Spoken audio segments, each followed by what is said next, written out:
Warning: this article contains spoilers from The Crown. The Crown fans will remember way back in Season 1 when Princess Margaret, played by Vanessa Kirby, fell madly in love with Captain Peter Townsend, Ben Miles, who was 16 years older than her.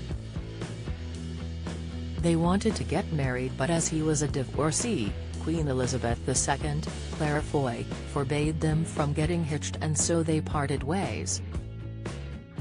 Season 5 of the Netflix period drama fast-forwards to the 1990s when the star-crossed lovers cross paths once again.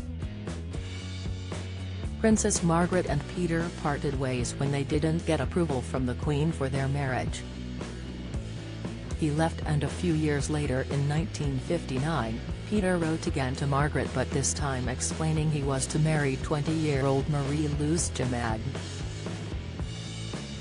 She was left devastated, as before they departed, the couple had vowed never to marry anyone else. Margaret and Peter did not speak for decades and only met up again in 1993, a couple of years before he died from stomach cancer. Dick Strawbridge's son speaks out on half-siblings owning Chateau. The pair met when they had lunch together at Margaret's Kensington Palace apartment. It is reported she recalled Peter looking exactly the same, except he had grey hair. During The Crown Season 5, Episode 4, Peter tells his ex-girlfriend that he kept all of her letters and offered to return them to prevent them from falling into the wrong hands. She went on to reveal that she had kept all of his love letters that Peter sent during their relationship.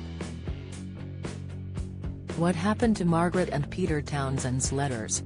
According to What to Watch, all of the letters Princess Margaret and Peter Townsend sent to one another are in the Royal Archives. They are not going to be made available to the public until 100 years after her birth, in 2030. It is thought that Peter was the love of her life, but she did go on to have a number of romantic relationships.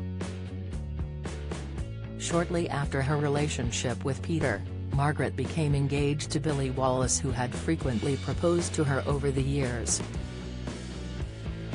Anton Deckface calls to quit from I'm a Celebrity, exit Harry and Meghan's anticipated Netflix series to air next month. Royal Vanessa Guillen is the subject of Netflix crime documentary, Explainer. Their engagement was never formally announced and was short-lived, as he admitted to a holiday fling while he was in the Bahamas. Margaret first met her future husband, photographer Anthony Armstrong-Jones, Matthew Good, at a dinner party in 1958. The pair had a turbulent romance, getting hitched in 1960, and she had 2 children with him, David Armstrong-Jones and Sarah Chatto. Sadly, their love affair wasn't to last, as Margaret and Anthony divorced in 1978. Princess Margaret didn't remarry after Anthony, and despite their years of marriage, it is believed that the real love of her life was Peter. Reflecting on his romance with her in his memoir Time and Chance, Peter talked of how he wasn't allowed to be there because she was part of the royal family. He wrote, "I simply hadn't the weight, I knew it, to counterbalance all she would have lost." The Crown is available to watch on Netflix.